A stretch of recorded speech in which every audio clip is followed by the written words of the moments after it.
Okay, I'm going to help you install this Canon driver. You should have downloaded it from the zip file. It looks like this right here. It might be in your downloads folder, but drag it out onto your desktop. When you double click it, it should unstuff and a little file named that is going to appear. Now, you'll need that later. When you open your system preferences and go to printers and scanners, we are going to go through the instructions here real quick. So, we're going to click the plus to add a new printer. And what you're going to want to do is to two-finger click up here in this area. Make sure it says icon only. And then once it says icon only, you'll double click there again and go down to Customize Toolbar.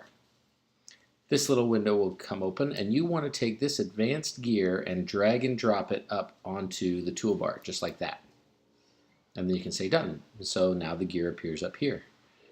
You're going to want to click on that gear, and your printer dialog will think for a second.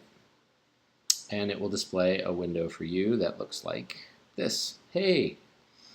So what you're going to do is pull the type down, and you'll pick the LPD, LPR host or printer as the type.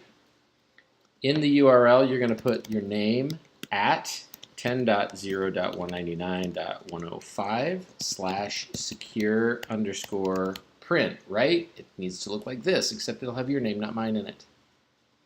You then want to change the name of the printer to secure_print. That's important. So are capitals. Okay? And then finally, in this use pull down, you're going to go to Other, and you're going to pick from your desktop that momud.ppd. That was in the zip file. And then it will say Uniflow.